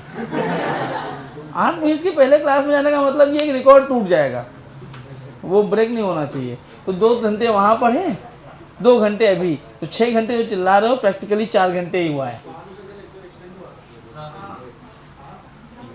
1 घंटा ना, कितनी देर एक्सटेंड हुआ? और अभी तुमने पहले बोला आपको आधे घंटे का ब्रेक मिला था। चलो पढ़ लेते हैं 5 ही में। देखो तुम लोग क्या मुझे टाइम पास कर रहे हो।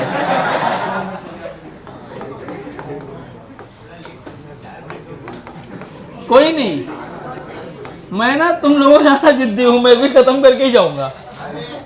बात करो, तुम्हारा टाइम जाएगा। अभी हमने क्या पढ़ा था? यूनिफॉर्म एक्सेलरेशन के लिए, अब ऐसे नॉन यूनिफॉर्म एक्सेलरेशन के लिए बहुत छोटा टॉपिक है। देखो, आपने अगर काइनेमेटिक्स आप जानते हो तो आपके पास ये फंक्शंस बनते हैं। मैं 6 लिख रहा हूँ, 7वां फंक्शन नहीं बनेगा, ये आप रट्टा मार लोगे। आपके जो वेरिएबल इंटीग्रेशन वाले सवाल होते हैं काइनेमेटिक्स में, एक भी नहीं फंसेंगे। एक ये फंक्शन आपको दिखता है, एक ये वाला फंक्शन दिखता है आपको, एक ये रहता है, एक ये रहता है, एक फंक्शन ये रहेगा vx का फंक्शन, tx हो गया है, एक आता है av का फंक्शन। ये सबसे टफ वाला होता है जिसमें e रेज टू समथिंग वाले आंसर आते हैं। वो आते हैं ना, ये v = v0 e raise to -2 kt/m, जब एडवांस वाले सवाल करते हो, वो ये फंक्शन होता है छठा वाला। ये 6 फंक्शन है, यही 6 फंक्शन सर्कुलर मोशन में भी रेप्लिकेट कर दो। x की जगह क्या आ जाएगा बच्चों? तो पहला क्या बनेगा? थीटा टाइम का फंक्शन। दूसरा क्या बनेगा? v की जगह क्या आने वाला है? ओमेगा टाइम का फंक्शन बन जाएगा। और तीसरा अल्फा टाइम का है फंक्शन। और चौथा टाइम किसका फंक्शन हो जाए? पांचवा ओमेगा हो जाए थीटा का फंक्शन। छठा बोलो, अल्फा हो जाए ओमेगा का फंक्शन। अगर टाइम का फंक्शन x दिया होता है तो हम क्या क्या निकाल सकते हैं? हम v निकाल सकते हैं dx/dt, इसको डिफ्रेंशिएट करके। हम a निकाल सकते हैं इसको 2 बार डिफ्रेंशिएट करके। ये पहला फंक्शन था। अगर टाइम दिया हो वेलोसिटी का फंक्शन तो मैं a निकाल सकता हूं इसको डिफ्रेंशिएट करके, और इंटीग्रेट करके मुझे डिस्प्लेसमेंट मिल जाता है, चेंज इन पोजीशन।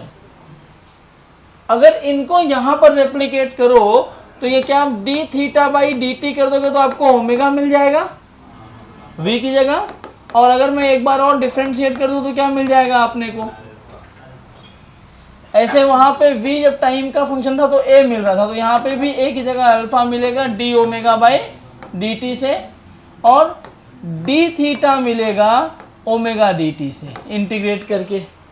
मैं दोनों फंक्शन पैरेलल लिख के चल रहा हूँ कि आप दोनों आपको याद हो जाए, आपके कोई सवाल ना फंसे। a टाइम का फंक्शन दिया है तो आप a dt कर देंगे तो आपको क्या मिल जाएगा? dv, मतलब चेंज इन वेलोसिटी। तो यहाँ क्या हो जाएगा? अल्फा dt से आपको क्या मिलेगा? d omega. और कुछ नहीं कर सकते इसमें। टाइम x का फंक्शन दिया होता है ना, तो हम ऐसे लिख देंगे डायरेक्टली। आपके पास 2 ऑप्शन होता है। टाइम x का फंक्शन दिया है तो पहले x को टाइम का फंक्शन बनाओ, उसी को उल्टा करके मैंने यहाँ लिख दिया। तो ये 1/v dt/dx है, तो यहाँ ये बन जाएगा dt/d थीटा। तो ये reciprocal of angular velocity. vx का फंक्शन अगर दिया हो तो v dv/dx आप कर दोगे तो आपको एक्सेलरेशन मिल जाता है।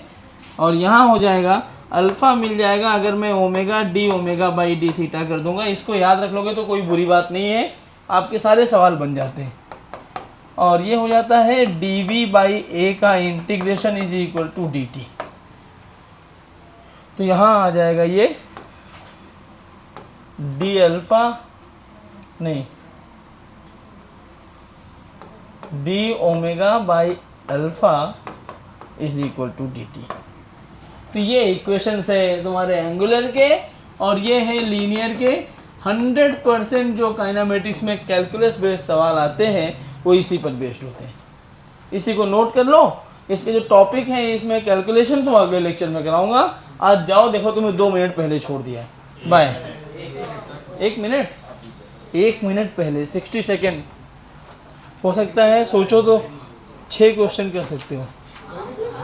अभी जो ट्रिक दिया था हमने लास्ट लेक्चर में, पहले लेक्चर में, उससे 10 सेकेंड में एक सवाल सॉल्व हो जाता है। तो 6 क्वेश्चन हो गए। चलो बाय।